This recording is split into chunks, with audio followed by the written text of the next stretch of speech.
الحمد لله نحمده ونستعينه ونستغفره ونؤمن به ونتوكل عليه اما بعد فاعوذ بالله من الشيطان الرجيم بسم الله الرحمن الرحيم يريدون ليطفئوا نور الله بأفواههم والله متم نوره ولو كره الكافرون هو الذي أرسل رسوله بالهدى ودين الحق ليظهره على الدين كله وكفى بالله شهيدا فصلى الله عليه وسلم تسليما كثيرا كثيرا ولو كره المشركون۔ محترم بزرگوں، دوستوں، عزیزوں اور بھائیوں، نبی اکرم صلی اللہ علیہ وسلم کی ولادت سے لے کر ہجرت تک کا بیان گزشتہ جمعہ مکمل ہوا تھا کہ نبی اکرم صلی اللہ علیہ وسلم نے ہجرت کے 14ویں برس ربیع الاول میں مکہ مکرمہ سے مدینہ منورہ کی طرف ہجرت فرمائی۔ یہ ذہن میں رہے کہ مدینہ منورہ میں نبی اکرم صلی اللہ علیہ وسلم ایک مہمان کی حیثیت سے تشریف لائے تھے۔ آپ اوس و خزرج کے جوائنٹ مہمان تھے۔ نبی اکرم صلی اللہ علیہ وسلم نے قبائل کے نظام کو ہرگز نہیں چھیڑا۔ اوسی اوسی رہے، خزرجی خزرجی رہے، اور یہود کے جو قبیلے بھی مدینہ منورہ میں آباد تھے وہ اپنی جگہ پر موجود تھے، انٹیکٹ تھے۔ مدینہ منورہ میں رہنے والے یہ قبیلے اوس اور خزرج، ان میں سے وہ سنز آف دا سوائل تھے، مدینہ ہی کے رہنے والے تھے، عرب تھے، جبکہ یہودیوں کے جو قبیلے وہاں آباد تھے وہ تورات و انجیل کی روشنی میں نبی اکرم صلی اللہ علیہ وسلم کا استقبال کرنے کے لیے اور آپ کے صحابہ میں شامل ہونے کے لیے مدینہ منورہ آ کر آباد ہوئے تھے۔ صرف ان کے ذہنوں میں مفروضہ یہ تھا کہ یہ آخری نبی جو آنے والے ہیں صلی اللہ علیہ وسلم، یہ بھی یہود ہی میں سے ہوں گے، اس لیے کہ 2500 سال سے نبوت کے سلسلہ حضرت اسحاق کی اولاد میں، حضرت یعقوب کی اولاد میں، بنی اسرائیل میں تھا، اور بنی اسماعیل میں حضرت اسماعیل علیہ السلام کے بعد پچھلے 2500 سال میں کوئی نبی نہیں آیا تھا۔ دیکھیں اللہ تعالیٰ کے ہاں قسمت جو تھی وہ بنی اسماعیل کی جاگی تھی کہ وہ تمام فضیلتوں والے آخری پیغمبر صلی اللہ علیہ وسلم انہی میں مبعوث ہونے والے تھے۔ ان میں سے 2 قبیلے یہودیوں کے، بنو قینقاع اور بنو نذیر ذوات کے ساتھ، یہ حلیف تھے مدینے کے بڑے قبیلے خزرج کے، اور بنو قریظہ حلیف تھا اوس کا۔ تو نبی اکرم صلی اللہ علیہ وسلم نے قبائل کے نظام کو نہیں چھیڑا، لیکن نبی اکرم صلی اللہ علیہ وسلم نے مدینہ منورہ تشریف لاتے ہی سب سے پہلے مسجد نبوی کی تعمیر فرمائی، اور اس میں بالکل عام جو بھی ایک محنت کش ہوتا ہے ان کے ساتھ مل کر آپ نے بھاری بھاری پتھر بھی اٹھائے، اور مسجد نبوی کی تعمیر میں اگر میں کہوں ذاتی طور پر حصہ لیا تو غلط نہ ہوگا۔ یعنی صرف آپ نے سپرویژن نہیں فرمائی بلکہ باقاعدہ تعمیر میں حصہ لیا۔ نبی اکرم صلی اللہ علیہ وسلم کا مدینہ منورہ تشریف آوری کے بعد پہلے 6 ماہ کے اندر دوسرا کارنامہ مواخات تھا۔ اخون عربی میں کہتے ہیں بھائی کو مواخات، بھائی بھائی بنانا۔ یہ کیا تھا؟ نبی اکرم صلی اللہ علیہ وسلم نے ایک مہاجر کو ایک انصاری کا بھائی بنا دیا، اور انصار نے واقعتاً ان کو بھائی سمجھا۔ یہ جو ان کا نام ہے انصار، یہ قرآن مجید سے ماخوذ ہے ان کا یہ لقب۔ یہ لفظ بھی آیا ہے قرآن مجید میں، کیا سابقون الاولون من المہاجرین والانصار، سبقت کرنے والے، پہل کرنے والے مہاجرین میں سے اور انصار میں سے۔ اور بطور ورب بھی آیا ہے ان کے لیے سورہ انفال کے آخر میں، والذین آووا ونصروا، اور وہ لوگ کہ جنہوں نے ان کو پناہ دی اور ان کی مدد کی۔ تو یہ ان کا ٹائٹل ہے کہ انہوں نے پناہ دی اور مدد کی، اور دونوں چیزوں کا حق ادا کیا۔ پناہ اس لیے دی کہ حضور صلی اللہ علیہ وسلم کو خاندان بنو ہاشم نے ابو لہب کے ذریعے سے، جیسا کہ میں عرض کر چکا ہوں، خاندان بنو ہاشم سے نکال دیا تھا۔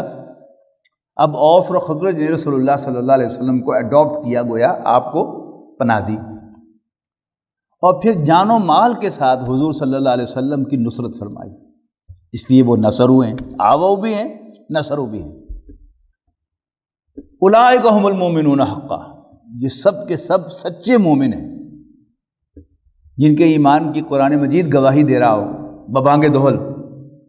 ان کے ایمان میں بھی کسی کو شک ہو تو پھر وہ اسے اپنے دماغ کا علاج کرانا چاہیے۔ قرآن مجید تو بہرحال ان کے ایمان کی گواہی دے رہا ہے۔ تو مہاجرین اور انصار کے درمیان آپ نے بھائی چارہ قائم فرمایا کہ ایک مہاجر کو ایک انصاری کا بھائی بنا دیا، اور جیسا کہ میں نے عرض کیا کہ انہوں نے واقعتاً بھائی سمجھا۔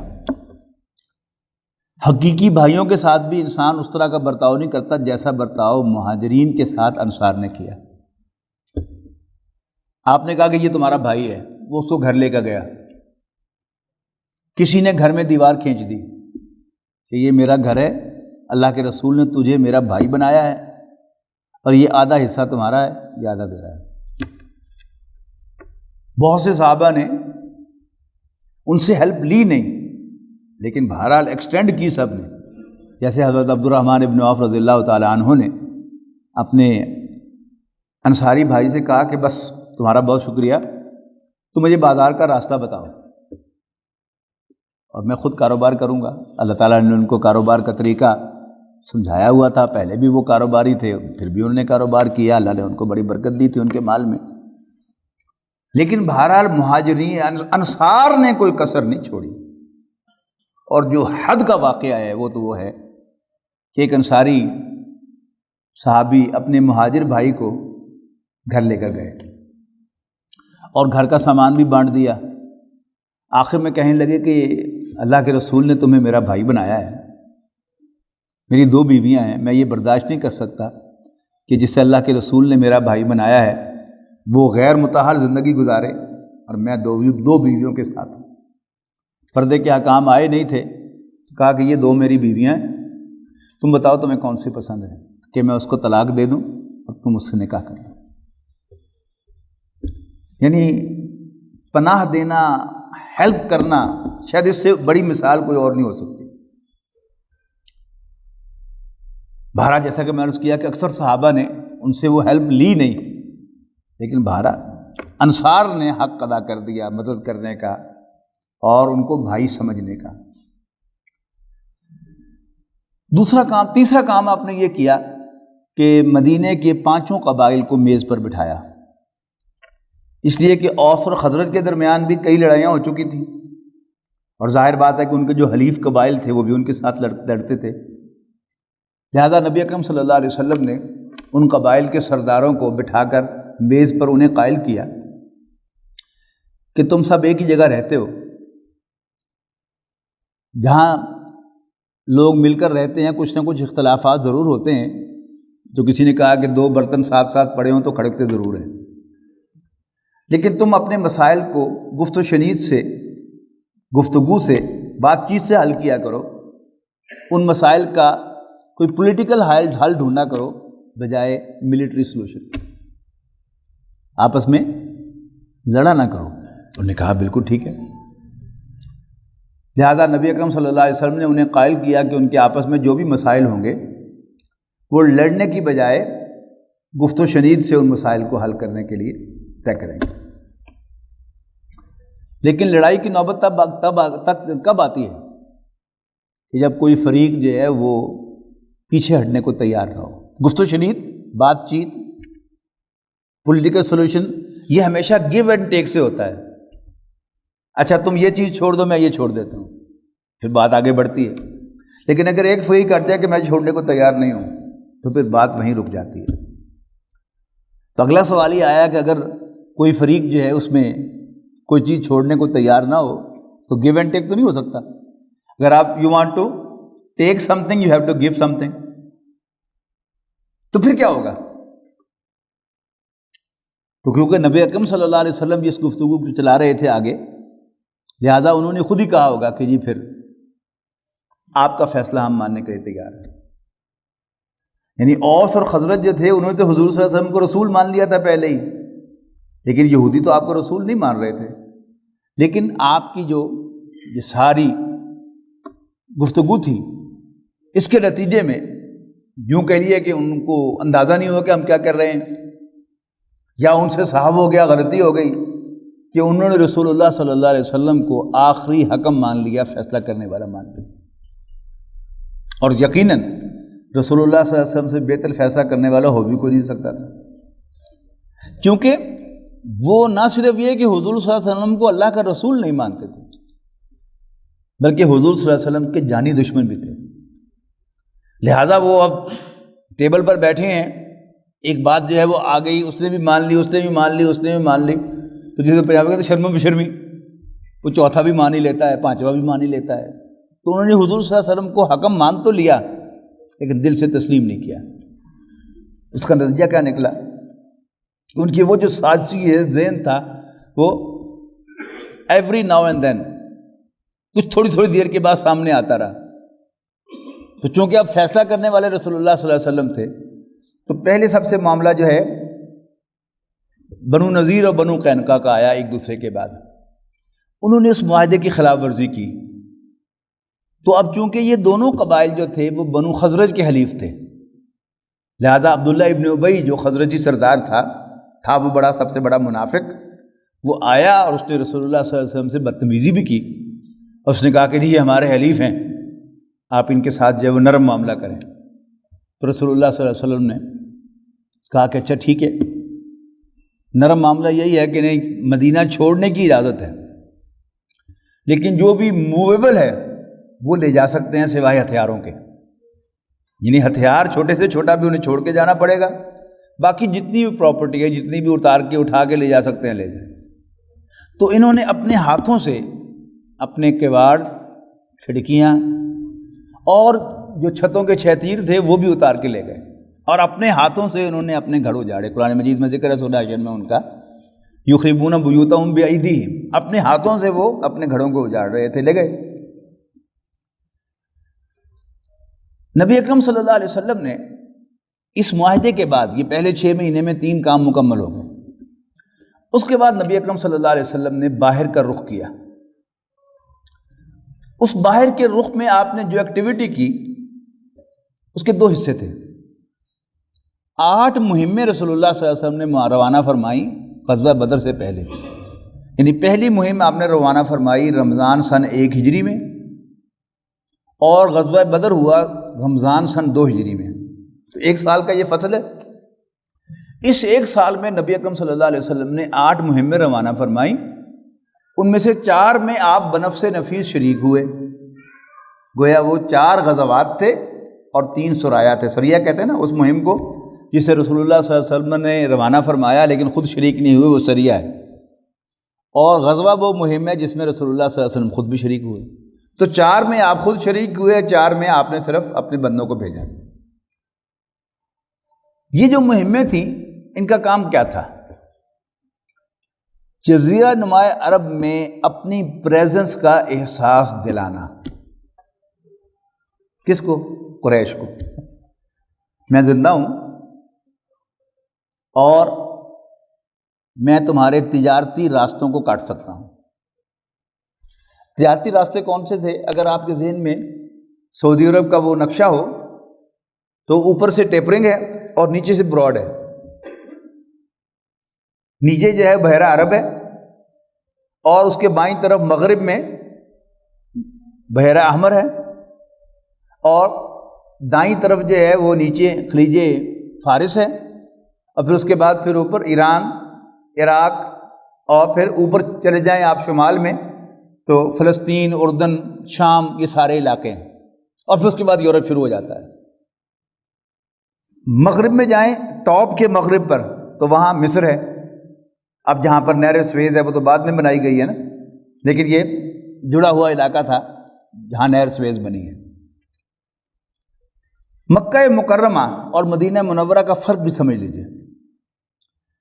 مدینہ منورہ جو ہے یہ نخلستان ہے، آج بھی دنیا میں سب سے زیادہ کھجور مدینہ منورہ میں پیدا ہوتی ہے، پوری دنیا میں جاتی ہے، یعنی ہر حاجی، ہر عمرہ کرنے والا کم سے کم 5 کلو کھجور تو لے کے آتا ہے، اور زیادہ سے زیادہ بھی لے کے آتے ہیں۔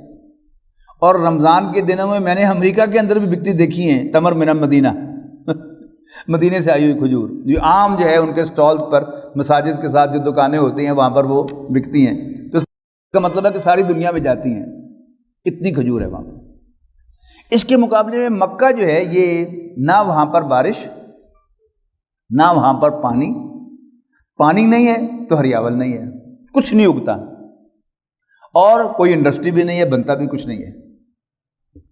آپ سوچیں گے کہ پھر مکے والوں میں آکڑ کس بات کی تھی، چودھر کس بات کی تھی، سکی چودھر۔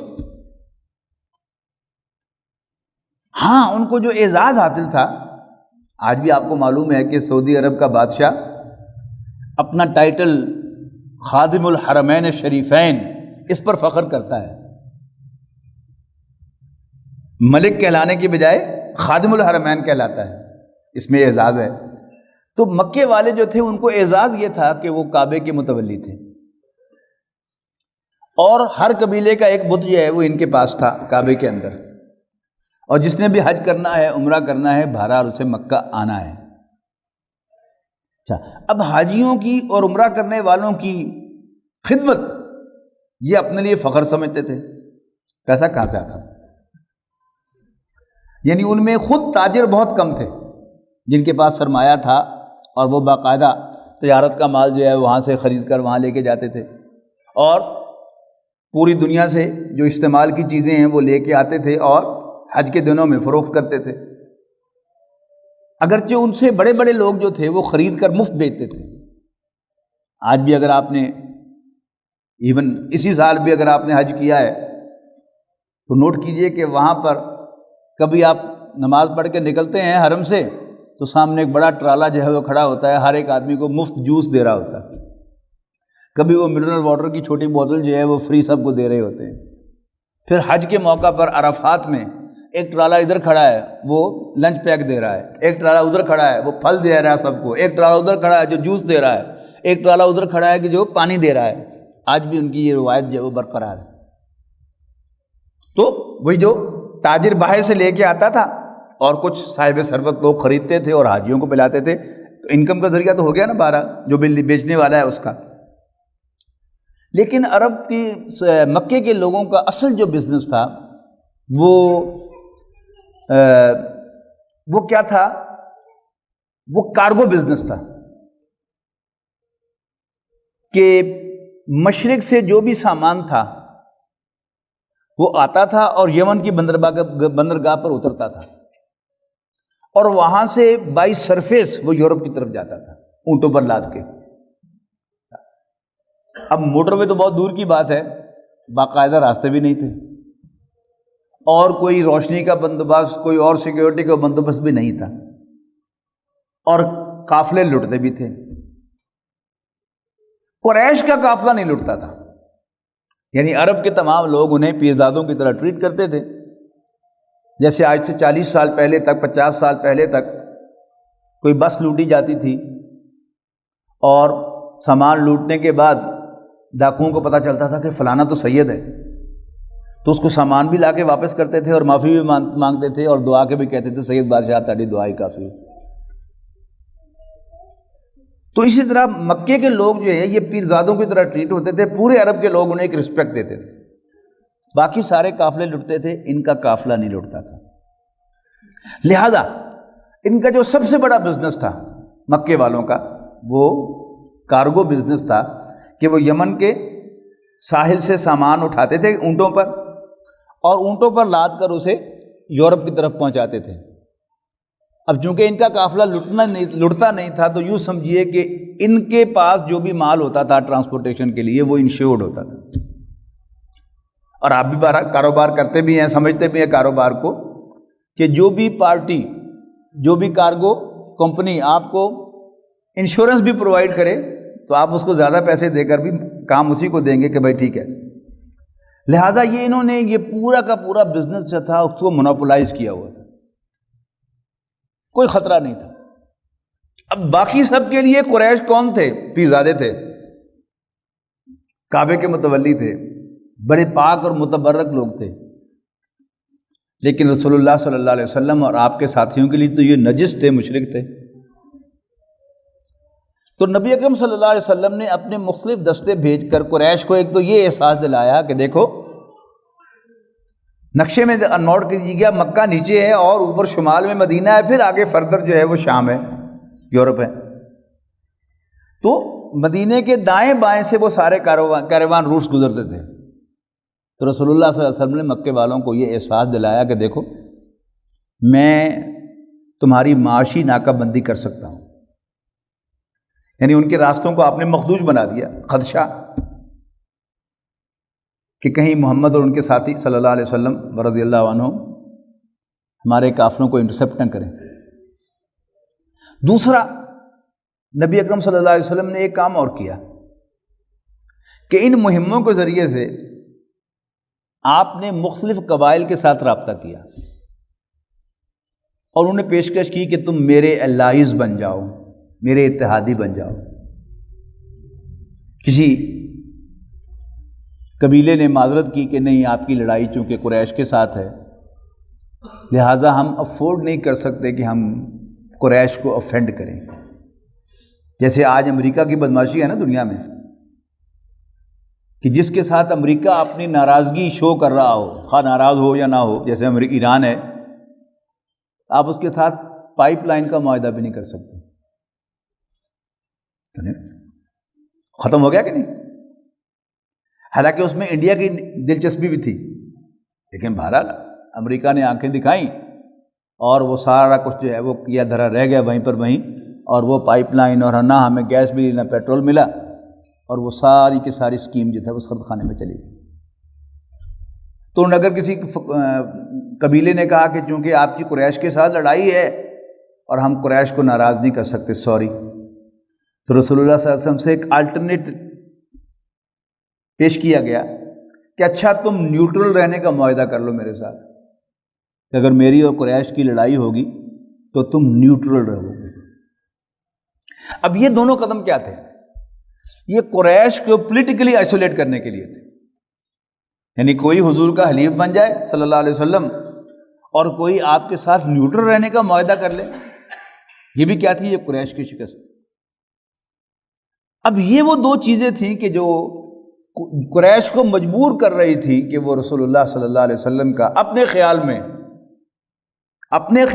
رسول اللہ صلی اللہ علیہ وسلم کو ٹھکانے لگانے کے لیے اور آپ کا زندگی کا چراغ گل کرنے کے لیے آئیں. اس سے پہلا قدم انہوں نے کیا اٹھایا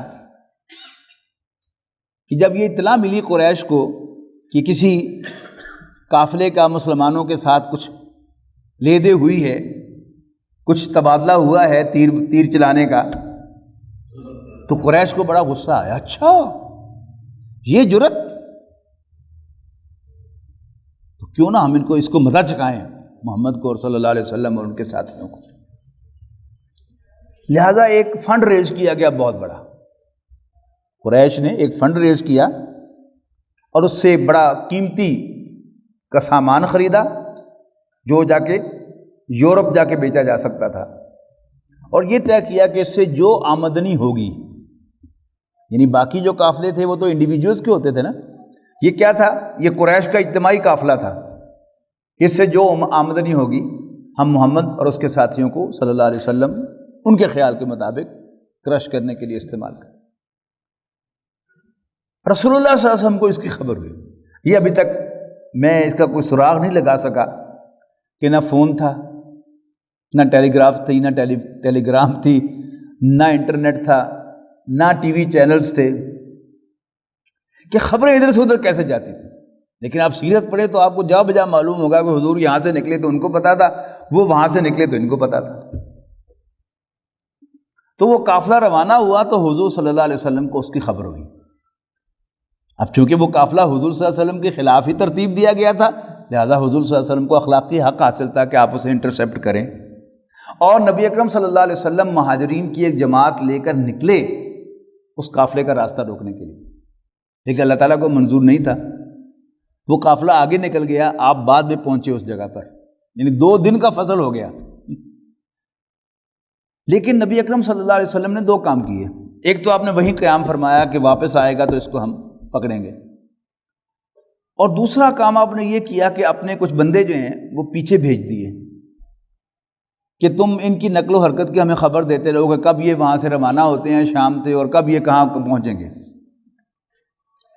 اور مزے کی بات دیکھیے کہ اس قافلے کے سالار ابو سفیان تھے، بعد میں ایمان لائے، لیکن اس وقت تو بہرحال وہ قریش کے ایک بہت بڑے سردار کی حیثیت سے وہاں گئے تھے، اور نوع انسانی نے جو ذہین ترین انسان پیدا کیے ہیں ان میں سے ایک ابو سفیان ہے، بہت ذہین آدمی۔ ابو سفیان کو خبر ہو گئی کہ رسول اللہ صلی اللہ علیہ وسلم اور صحابہ نے اس کا پیچھا کیا ہے، لہذا ابو سفیان شام میں اپنے سٹے کے دوران، قیام کے دوران بڑے ویجیلنٹ رہے، محتاط رہے، اور پوچھتے رہے کہ یہاں کوئی غیر لوگ تو نہیں تم نے دیکھے؟ تو کسی نے بتایا کہ ہاں فلاں جگہ پر کچھ لوگ جو تھے وہ پڑاؤ ڈالے ہوئے تھے، ان نون سے تھے۔ تو ابو سفیان وہاں پہنچے تو وہاں سے مسلمان موو ہو چکے ہوئے تھے، لیکن اونٹوں کی لیدیں موجود تھیں۔ اب ذہانت دیکھیے ابو سفیان کی، ابو سفیان وہاں پہنچے، آپ نے اونٹ کی ایک لید جو اسے توڑ کر دیکھا تو اندر گٹھلی تھی کھجور کی، تو یقین ہو گیا کہ وافر کھجور جو ہے وہ مدینے میں ہے، اور جن کے اونٹ بھی کھجور کھاتے ہوں وہ لازماً جو ہے وہ مدینے کے لوگ ہی ہیں۔ شور ہو گیا کہ حضور صلی اللہ علیہ وسلم نے میرا پیچھا کیا۔ وہ ایک کام پہلے کر چکے تھے، یعنی جو ہی انہیں پہلے یہ اندازہ ہوا تھا کہ حضور صلی اللہ علیہ وسلم میرا پیچھا کر رہے ہیں، تو وہ مکہ مکرمہ ایک پیغام بھیج دیا تھا انہوں نے کہ میری مدد کو پہنچو، مجھے محمد اور اس کے ساتھیوں سے خطرہ ہے صلی اللہ علیہ وسلم۔ لہذا 50 مزید تیر انداز یا 100 تیر انداز میں بھول رہا ہے، قافلے کے ساتھ تو 50 سے مزید تیر انداز بلائے قافلے کی حفاظت کے لیے۔ اور دوسرا کام یہ کیا انہوں نے کہ واپسی پر راستہ بھی بدل لیا۔ یہ ہوتی ہے سیاست، اسٹیٹسمین شپ، کہ مزید تیر انداز بھی بلا لیے اور واپسی پر راستہ بھی بدلا، اور ساحل سمندر کے ساتھ ساتھ ہوتے ہوئے بحر احمر کے ساتھ سے ہوتے ہوئے ابو سفیان اپنے قافلے کو لے کر سیف اینڈ ساؤنڈ واپس مکہ پہنچ گیا۔ اب مکہ پہنچ کر اس نے پیغام بھیج دیا، وہ 1000 کی فوج جو چل گئی تھی، یعنی قریش نے بھی 2 کام کیے، ایک تو تیر انداز مزید بھیجے اور ساتھ ہی 1000 کا لشکر تیار کیا کہ ونس فار آل اب اس چراغ کو گل کر ہی دیا جائے، یعنی رسول اللہ صلی اللہ علیہ وسلم کی حیات طیبہ کے چراغ کو گل کرنے کے لیے اپنے خیال سے وہ آئے 1000 کا لشکر لے کر۔ اور پھر مزے کی بات دیکھیے کہ حضور صلی اللہ علیہ وسلم کو بھی اس کی خبر ہے۔ بڑا دلچسپ واقعہ آتا ہے کہ نبی اکرم صلی اللہ علیہ وسلم حضرت ابوبکر کو لے کر جب عین جنگ تیار تھی، 1-2 دن کے بعد ہونے والی تھی غزوہ بدر، ادھر مسلمان پڑاؤ ڈالے ہوئے تھے اور کچھ فاصلے پر قریش پڑاؤ ڈالے ہوئے تھے، ابھی میدان بدر میں نہیں پہنچے، تو رسول اللہ صلی اللہ علیہ وسلم حضرت ابوبکر کے لے کر گئے کدرا، سونگے حالات کو کہ کیا حالات ہیں۔ ایک بوڑھا سا آدمی بیٹھا ہوا ملا، تو آپ نے اس سے پوچھا، حضرت ابوبکر سے کہا کہ پوچھو کہ کوئی دونوں فریقوں کی نقل و حرکت کوئی ادھر ہے؟ تو بوڑھا آدمی کہتا ہے پہلے اپنا تعارف کرواؤ۔ تو حضرت ابوبکر نے کہا کہ پہلے تم اپنا تعارف کرواؤ، اور پھر اس سے پوچھا، اس نے کہا کہ جی میرے علم کے مطابق محمد اور ان کے ساتھی صلی اللہ علیہ وسلم فلاں تاریخ کو مدینے سے روانہ ہوئے، بالکل وہی تاریخ جب وہ روانہ ہوئے تھے، اور if I am not wrong انہیں اس وقت یہاں پر ہونا چاہیے جہاں پر مسلمانوں کی فوج پڑاؤ ڈالے ہوئے تھے، اور میرے علم کے مطابق قریش فلاں تاریخ کو روانہ ہوئے ہیں مکے سے، اور اگر میرا اندازہ غلط نہیں ہے تو وہ ان کو یہاں ہونا چاہیے، اور بالکل وہی 2 مقام تھے جہاں پر وہ موجود تھے۔ اب کیا خبر کے ذرائع تھے ان کے، واللہ عالم، یعنی ہر آتے جاتے قافلے سے وہ سن گن لیتے تھے وہ لوگ، یا کیا کرتے تھے، یا انہوں نے کوئی جاسوس چھوڑے ہوئے ہوتے تھے. ابھی تک میں اس کا کوئی سراغ لگا نہیں سکا کہ یہ کیسے معلوم ہوتا تھا، لیکن بہرحال ہوتا تھا. تو ایک طرف سے قریش جو ہے وہ چل پڑے، اور ادھر سے مہاجرین کی جماعت کے ساتھ انصار کی جماعت بھی شامل ہو گئی. رسول اللہ صلی اللہ علیہ وسلم کو اللہ تعالیٰ نے کہا کہ یہ دو میدان ہیں، تمہارے دو وکٹم ہیں. ایک طرف وہ قافلہ ہے اور ایک طرف وہ 1000 کا لشکر ہے. Choice is yours. تم جدھر بھی بڑھو گے ہم تمہاری مدد کریں گے اور تمہیں فتح دیں گے. حضور صلی اللہ علیہ وسلم نے صحابہ کرام کو یہ خوشخبری دی کہ اللہ تعالیٰ کی طرف سے فتح کی خوشخبری ہے. ادھر وے اگر ہم قافلے پہ ہاتھ ڈالیں تو بھی اللہ تعالیٰ ہمیں فتح دے گا، اور اگر 1000 کے لشکر سے لڑیں تو بھی اللہ تعالیٰ ہمیں فتح دے گا. حضور صلی اللہ علیہ وسلم نے صحابہ کرام سے مشورہ کیا کہ بتاؤ کدھر جانا ہے. سب سے پہلے تو مہاجرین میں سے تقاریر کی صحابہ کرام نے. حضرت مقداد نے بڑا زوردار خطاب فرمایا، اللہ کے رسول ہم آپ کے ساتھی ہیں، آپ ہمیں اصحاب موسیٰ پر قیاس نہ کیجیے جنہوں نے موسیٰ علیہ السلام سے کہہ دیا تھا کہ جائیے اپنے رب کو لے کر اور لڑائی کیجیے، جب فتح ہو جائے تو ہمیں لے جائیے، ہم یہاں بیٹھے. ہم آپ کے ساتھی ہیں، آپ حکم دیں ہم تیار ہیں. کسی نے کہا کہ ہم اپنی اونٹنیوں کو دبلا کر دیں گے، آپ کو اکیلا نہیں چھوڑیں گے، آپ حکم کریں. لیکن رسول اللہ صلی اللہ علیہ وسلم بار بار پوچھ رہے تھے، ہاں پھر بتاؤ پھر کیا ارادہ ہے، ہاں پھر دسو. اچانک سٹرائک ہوا انصار کو کہ جو حضور بار بار پوچھ رہے ہیں بتاؤ پھر بتاؤ پھر بتاؤ پھر. تو حضرت سعد رضی اللہ تعالیٰ عنہ کھڑے ہوئے کہ انہوں نے کہا یا رسول اللہ کانہ کا تعنینا، اللہ کے رسول ایسا معلوم ہوتا ہے کہ آپ جو بار بار کہہ رہے ہیں بتاؤ بتاؤ، یعنی ہوتا ہے نا اردو میں، یعنی اس کا مطلب کیا ہوتا ہے، میننگ دس. تو تعنینا، تانی یعنی تانی جن کو عربی آتی ہے کہ مضارع کا پہلا صیغہ جو ہے واحد مذکر غائب کا وہ یعنی ہے، تو پھر واحد مذکر حاضر کا صیغہ کیا ہوگا، تانی. کأنک تعنینا، اللہ کے رسول ایسا معلوم ہوتا ہے کہ یو مین اس، آپ ہم سے پوچھنا چاہتے ہیں. اللہ کے رسول سنیے، انا آمنا بک وصدقناک، ہم آپ پر ایمان لا چکے ہیں اور آپ کو سچا رسول قرار دے چکے ہیں، مان چکے ہیں. اب بھول جائیے کہ بیعت عقبہ ثانیہ میں کیا معاہدہ ہوا تھا. وہ معاہدہ کیا تھا کہ جب بھی آپ پر کوئی حملہ آور ہوگا ہم آپ کا اپنے بچوں کی طرح دفاع کریں گے. اب آپ ایڈوانس کرنا چاہتے ہیں، خود جا کر لڑنا چاہتے ہیں، پھر بھی ہم آپ کے ساتھ ہیں. بھول جائیے کہ بیعت عقبہ ثانیہ میں کیا ہوا تھا، میثاق مدینہ میں کیا طے ہوا تھا، ہم آپ کے ساتھ ہیں. تو آتا ہے سیرت کی کتابوں میں کہ نبی اکرم صلی اللہ علیہ وسلم کا چہرہ مبارک خوشی سے سرخ ہو گیا اور آپ نے اعلان فرمایا کہ ہم 1000 کے لشکر سے جا کے لڑیں گے.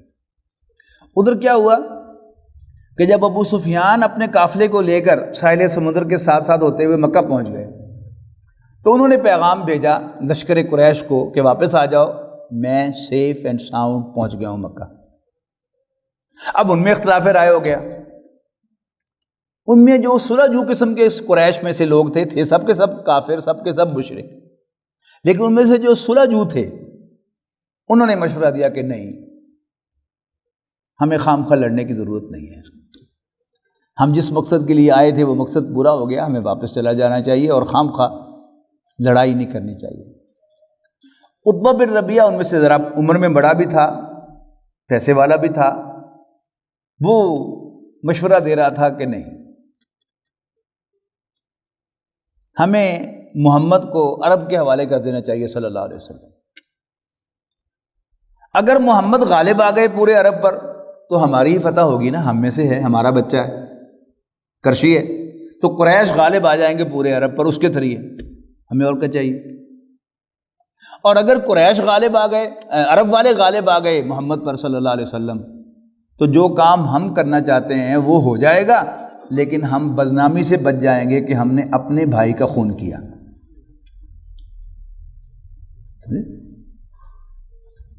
ابو جہل جو تھا، عمر بن حشام اس کا نام تھا، ابو جہل تو لقب تھا اس کا، جہالت کا باپ، یعنی سب سے بڑا جاہل. یہ ہاکس میں سے تھا، جو شیلے لوگوں میں سے تھا، یہ آیا غصے میں اور اس نے عتبہ بن ربیعہ کو تانا دیا. ہاں بیٹا یاد آ رہا ہے نا، یعنی عتبہ بن ربیعہ کے بیٹے ابو حذیفہ بن عتبہ وہ حضور صلی اللہ علیہ وسلم کے ساتھ تھے سامنے لشکر میں. ہاں بیٹا یاد آ رہا ہے نا، اس لیے مشورے دے رہے امن کے.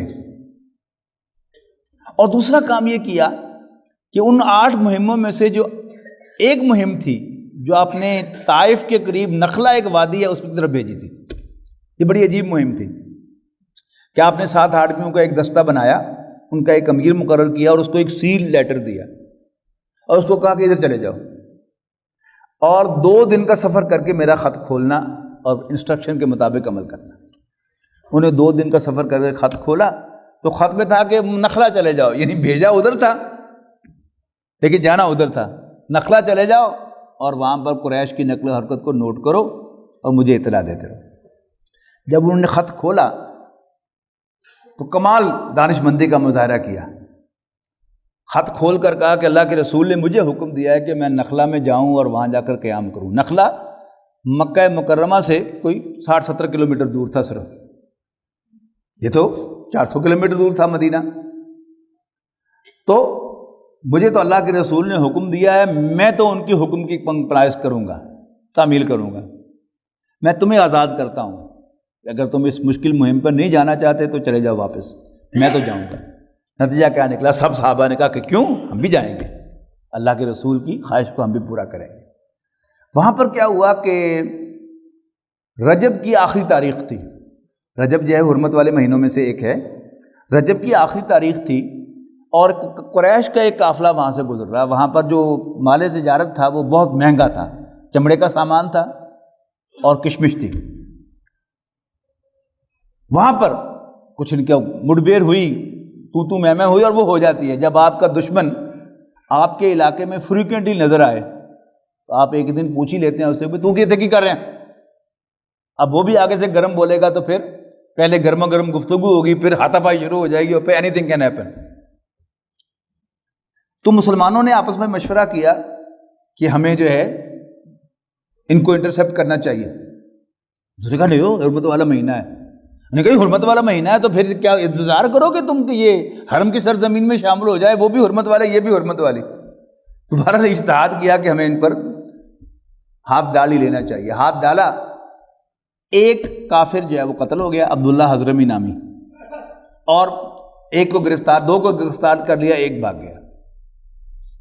اب ابو جہل نے عبداللہ حضرمی کے بھائی کو بلایا اور اس نے سب کے سامنے اپنے کپڑے پھاڑے اور دہائی دی، میرے بھائی کا خون، میرے بھائی کا خون. یہ کیا تھا؟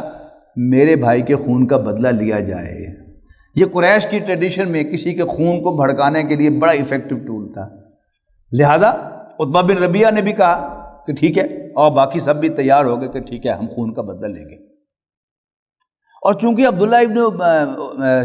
عتبہ بن ربیعہ کو ابو جہل نے تانا دیا تھا بیٹے کا، لہذا سب سے پہلے عتبہ بن ربیعہ میدان میں آیا ہے بدر میں، اور اس نے کہا کہ جی آؤ مقابلے کے لیے اپنے بھائی اور بیٹے کو لے کر.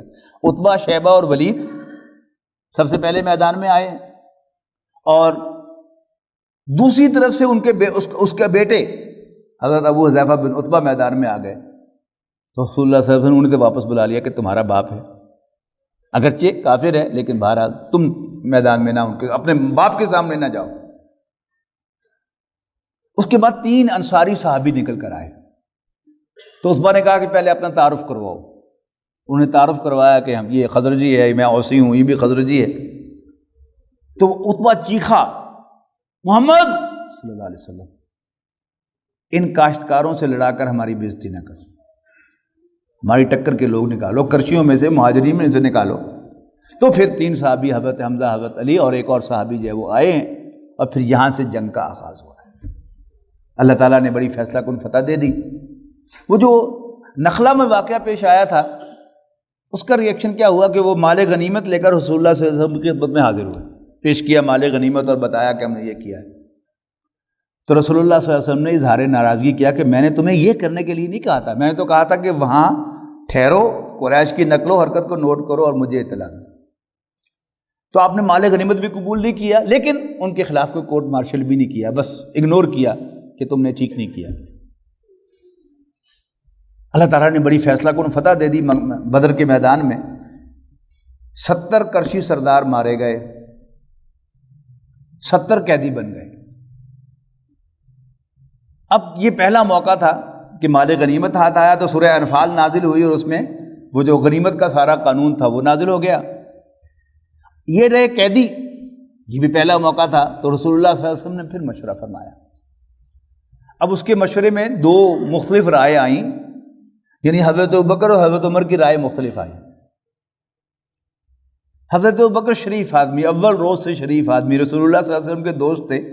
مین is not by the company he keeps, کبھی برائی کا رخ ہی نہیں کیا۔ یہ پتا ہے کہ وہ برائی ہے، لیکن برائی کتنی بری ہوتی ہے اس کا کوئی آئیڈیا نہیں ہے، لہٰذا اپنے جیسا شریف سمجھا ان کو بھی کہ نہیں، ان کے کچھ لے دے کر اور ان میں سے جو پڑھے لکھے ان سے بچے پڑھوا کر ان کو چھوڑ دیا جائے۔ حضرت عمر نے کہا نہیں، اللہ کے رسول، یہ ہم ہی میں سے ہیں، اور ہماری یہ جنگ اسلام اور کفر کی وجہ سے ہوئی ہے، لہذا ہم میں سے ہر شخص اپنے قریب ترین رشتہ دار کو اپنے ہاتھ سے قتل کرے، اور نام لیے آپ عباس کو قتل کریں۔ حضرت عباس رضی اللہ تعالیٰ عنہ حضور کے چچا، وہ بھی ان میں سے تھے۔ حضور صلی اللہ علیہ وسلم کا داماد حضرت زینب کا شوہر بھی ان میں سے تھا۔ نام لے کر کہا کہ آپ فلاں کو قتل کریں، میں فلاں کو قتل کروں، ابوبکر فلاں کو قتل کرے، فلاں کو قتل کرے۔ لیکن رسول اللہ صلی اللہ علیہ وسلم کے دل میں بھی رحمت اور شفقت بہت زیادہ تھی اور شرافت، لہذا آپ نے حضرت ابوبکر کی رائے کو پسند کر کے اس پر عمل کیا۔ لیکن قرآن مجید میں کیا آیا کہ کسی نبی کو زیب نہیں دیتا کہ اس کے ہاتھ قیدی لگیں اور وہ زمین کو رنگین کیے بغیر انہیں چھوڑ دیں۔ تو رسول اللہ صلی اللہ علیہ وسلم نے فرمایا کہ اگر اللہ تعالیٰ ہم پر مہربانی نہ برتا تو سوائے عمر کی اور دوسرے جو صحابی تھے جنہوں نے یہ رائے دی تھی کہ ان کو قتل کیا جائے، ہم سب ہلاک ہو جاتے۔